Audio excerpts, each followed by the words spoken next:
Good evening and welcome to the channel's studios here in London with your international news around the world in 5.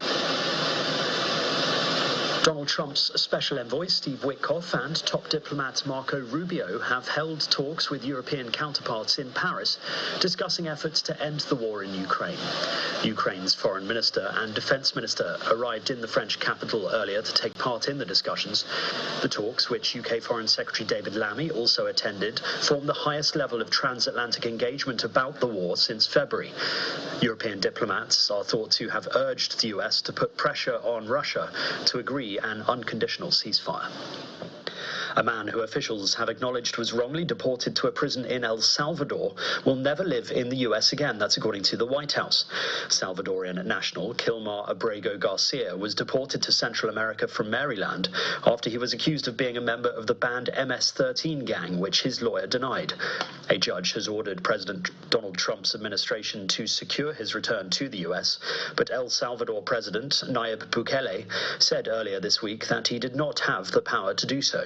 First of all, President Bukele said that he is not going to smuggle a foreign terrorist back into the United States of America, as many in this room in the Democrat Party seemingly want him to do. Abrego Garcia was a foreign terrorist. He is an MS-13 gang member. He was engaged in human trafficking. He illegally came into our country. And so deporting him back to El Salvador was always going to be the end result. There is never going to be a world in which this is an individual who's going to live a peaceful life in Maryland, because he is a foreign terrorist and a MS-13 gang member. A former top Russian general has been jailed for 7 years after being accused of taking bribes. Lieutenant General Vadim Shamarin was arrested last year during a crackdown on corruption in the defense ministry launched by the Kremlin, and was accused of taking a particularly large bribe from a telecommunications company. Russia's investigative committee said he took bribes worth 36 million rubles, or £331,000, between 2019 and 2023.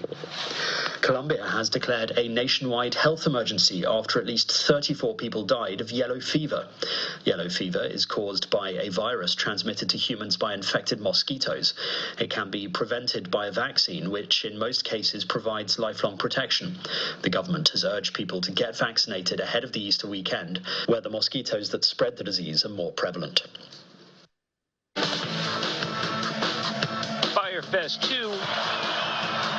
2 or Deja Vu? The scheduled dates and location of Fire Festival 2 have been thrown into doubt.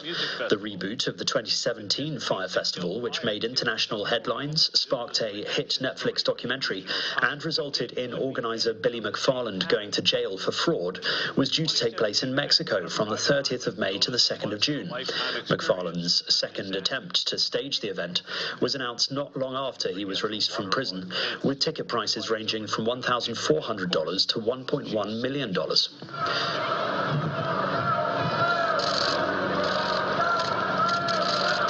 King Charles has presented commemorative coins to 152 people at a traditional Maundy Thursday service held this year at Durham Cathedral as part of the Royal Easter celebrations. The King gave out the specially minted coins to 76 men and 76 women, the same number as his age, to thank them for service to their local community and charity. The service took place after the King issued an Easter message of trying to build bridges between different faiths and recognizing the efforts of those who provide humanitarian aid in wars and disasters. And millions of people have tuned in to a round-the-clock live stream of elk on the move in northern Sweden. The Great Moose Migration tracks the animals as they swim across the Angerman River and make their annual journey towards greener summer pastures. This year's 24-hour program from SVT Play, the streaming platform for Sweden's national broadcaster, began on Tuesday, a week ahead of schedule because of the warmer weather this April. The broadcast has become a slow TV phenomenon, cultivating a loyal fan base since its inception in 2019. And that's your international news around the world in 5. Now back to the channel's studios in Lagos.